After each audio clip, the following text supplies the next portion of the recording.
नमस्कार दोस्तों, आज 8 अक्टूबर है। भारत के इतिहास में आज का दिन काफी अहम माना जाता है क्योंकि 1932 में आज के ही दिन भारतीय वायुसेना की नींव रखी गई थी। इस मौके पर आज गाजियाबाद के हिंडन एयरपोर्ट पर वायुसेना अपनी ताकत दुनिया को दिखाएगी। वहीं ड्रग्स मामले में जेल में बंद रिया चक्रवर्ती 30 दिनों के बाद जमानत मिलने पर बाहर आ गई है। वहीं रूस ने अपने फाइटर प्लेन सुखोई 57 को और घातक बना लिया है, जिससे अमेरिका के माथे पर बल पड़ गए हैं। इसके साथ ही दुनिया का पहला कोरोना पासपोर्ट लॉन्च कर दिया गया है। वहीं इस बुलेटिन के आखिर में हम आप लोगों को गुजरात का एक वीडियो दिखाएंगे, जहां एक शेर सड़क पर ट्रैफिक रोककर आराम फरमाते एक कैमरे में कैद हुआ है। एयरफोर्स डे पर दुनिया देखेगी वायुसेना की ताकत।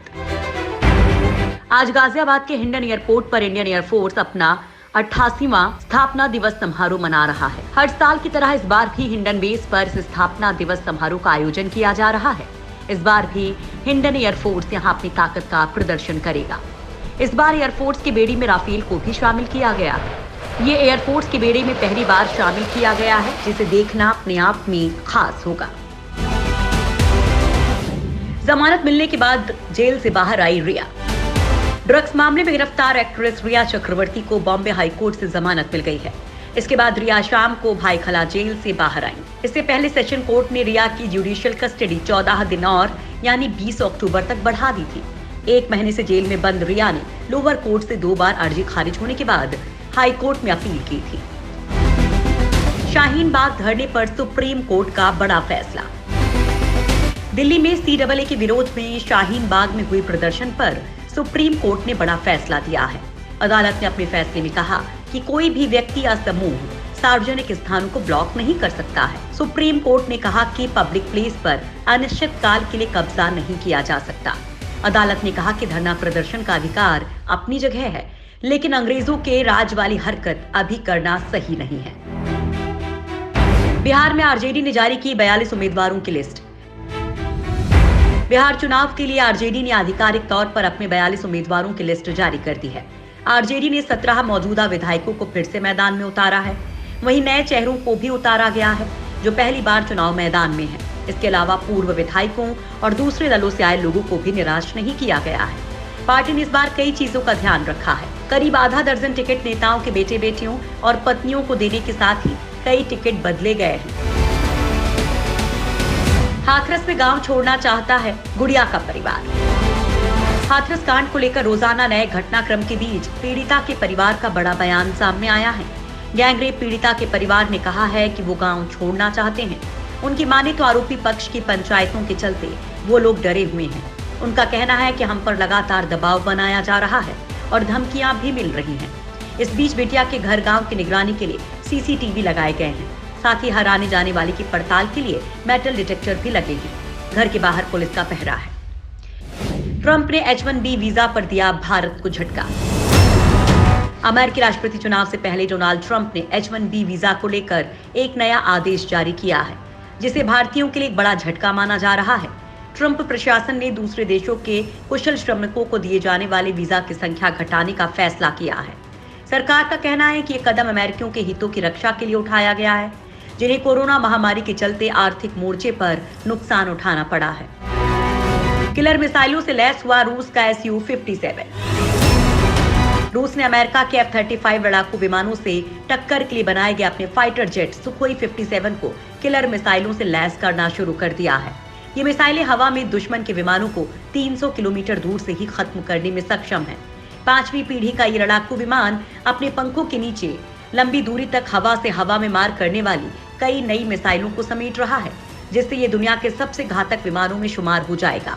रूस के इस फाइटर जेट पर न केवल भारत बल्कि दुनिया के कई देशों की नजर है। रेलवे बोर्ड ने 39 नई ट्रेनें चलाने को दी मंजूरी। कोरोना काल में रेलवे ने 39 नई ट्रेनें चलाने का फैसला किया है। रेलवे बोर्ड ने अलग अलग जोन्स को इन ट्रेनों को चलाने की मंजूरी दे दी है। रेल मंत्रालय ने एक बयान में कहा कि ये ट्रेनें स्पेशल ट्रेनों के रूप में चलाई जाएंगी। हालांकि ये नहीं बताया कि ये ट्रेनें कब चलेंगी। रेलवे का कहना है कि इन्हें जल्द से जल्द सुविधाजनक तारीख से शुरू किया जाएगा।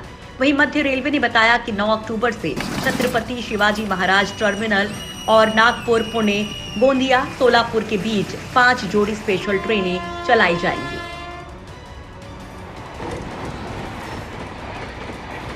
अटल टनल के उद्घाटन के 72 घंटे में 4 हादसे। हिमाचल प्रदेश के मनाली में बनी अटल टनल के पास लोगों की लापरवाही और रैश ड्राइविंग की वजह से अब सड़क हादसे होने लगे हैं। टनल के अंदर सेल्फी लेने, ओवरटेक, ओवर स्पीडिंग के चलते जहां उद्घाटन के अगले दिन ही हादसा हुआ था, वहीं टनल के मुख्य द्वार के पास पुल के साथ एक आलू से भरा ट्रक भी गाड़ी पर पलट गया था। टनल के उद्घाटन के 72 घंटों में 3 हादसे हुए हैं। हालांकि कोई जानी नुकसान नहीं हुआ है, लेकिन चालकों की लापरवाही जरूर सामने आ रही है। आर्मेनिया अजरबैजान में जारी जंग में रूस की एंट्री। आर्मेनिया और अजरबैजान की लड़ाई के बीच रूस ने गंभीर आशंका व्यक्त की है। मॉस्को के फॉरेन इंटेलिजेंस चीफ ने कहा कि नागोर्नो काराबाख और आसपास का क्षेत्र रूस में प्रवेश के लिए इस्लामिक आतंकवाद का लॉन्च पैड साबित हो सकता है। रूस ने 25 से अधिक सालों से चली आ रही आर्मेनिया और अजरबैजान की लड़ाई के दुष्परिणामों की आशंका व्यक्त की है।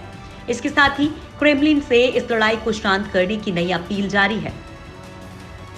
दुनिया का पहला कोरोना पासपोर्ट ब्रिटेन में लॉन्च।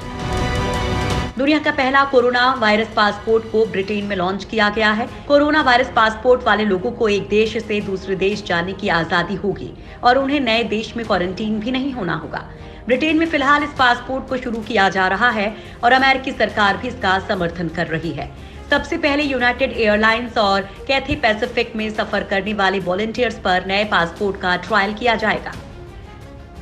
आईपीएल के सीजन से बाहर हुए केकेआर के Ali Khan. Indian Premier League के 13वें सीजन में लगातार खिलाड़ी चोट के शिकार हो रहे हैं। इसी कड़ी में कोलकाता नाइट राइडर्स को बड़ा झटका लगा है। केकेआर के तेज गेंदबाज और आईपीएल में जगह बनाने वाले पहले अमेरिकी cricketer Ali Khan IPL season 13 से बाहर हो गए हैं। हालांकि अभी तक इस बात की जानकारी नहीं दी गई है कि उन्हें कैसी चोट लगी है। जब सड़क पर आराम फरमाता दिखा शेर। सोशल मीडिया पर एक शेर का वीडियो तेजी से वायरल हो रहा है, जिसको देखकर आप भी खौफ खा जाएंगे। दरअसल एक फॉरेस्ट गार्ड आधी रात अपने घर जा रहा था, तभी उसका सामना एक शेर से हुआ। वो बीच सड़क पर बैठा था और उसकी तरफ देख रहा था। फॉरेस्ट गार्ड ने उसे भगाने के लिए ऐसी आवाज निकाली